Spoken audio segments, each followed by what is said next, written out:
Angels in the Outfield has never been available on a streaming service, until today when it finally hit Disney+. The 1994 baseball movie turns 30 years old today, so here are some things I bet you never knew about it. The story of Angels in the Outfield starts in Scranton, Pennsylvania in 1949, when Jesuit priest Father Richard F. Grady, who was also the chair of the English department at Scranton University, first wrote a 98-page radio play about an angel helping a struggling baseball team. He ended up selling it to MGM Studios and donating all of the money that he made from the sale to the church, and then MGM turned it into a movie in 1951, starring Paul Douglas and Janet Leigh. It was about the Pittsburgh Pirates, who hadn't won a pennant since 1927. Bing Crosby, who was a partial owner of the Pirates, helped make the movie happen. All right, let's flash forward 40 years. Producers Joe Roth and Roger Birnbaum are launching a small production studio called Caravan Pictures, and a remake of Angels in the Outfield is a top priority for them. Roth had previously found success making the baseball movies Major League and Rookie of the Year. So they acquired the rights to Angels in the Outfield from Turner Entertainment. They hire Holly Goldberg Sloan to write the script. She had just written the Whoopi Goldberg Ted Danson movie Made in America, and they get Harry and the Hendersons director Bill Deere to direct. Sloan shifted the narrative from focusing on a reporter and manager to being about a kid hoping to bring his family back together. And this time the movie would be more fittingly about the Los Angeles Angels,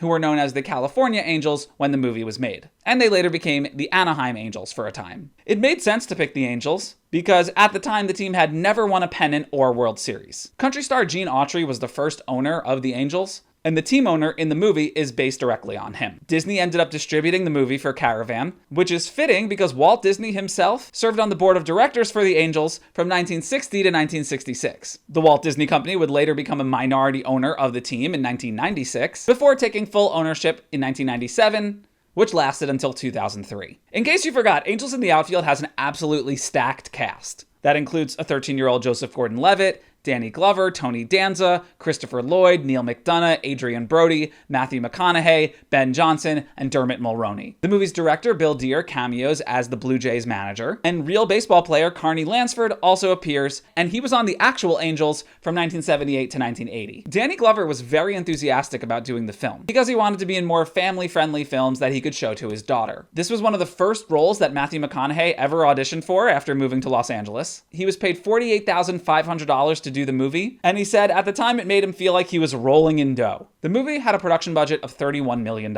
and while it takes place in Anaheim, it didn't shoot there. They filmed at Oakland Coliseum. In the movie, Tony Danza's character hasn't played baseball in a while because of a shoulder injury, and in his TV show, Who's the Boss?, he also played a former ball player who stopped playing because of a shoulder injury. The movie's tagline, "You Gotta Believe," is most frequently tied to the New York Mets and was coined by Mets pitcher Tug McGraw in 1973. Angels in the Outfield was released in theaters on July 15th, 1994, and it held its premiere somewhat fittingly at Three Rivers Stadium in Pittsburgh, where the Pirates played. It made $9 million opening weekend, putting it in fourth place behind True Lies, Forrest Gump, and The Lion King. The movie went on to do $50.2 million total at the global box office. Critics did not like it, but according to Collider, it's now a beloved cult classic. A month after the movie was released, MLB players would go on strike, which ended up canceling the postseason and the World Series that year. Angels in the Outfield spawned two TV movie sequels on ABC, 1997's Angels in the End Zone, which marked the return of Christopher Lloyd and starred Matthew Lawrence,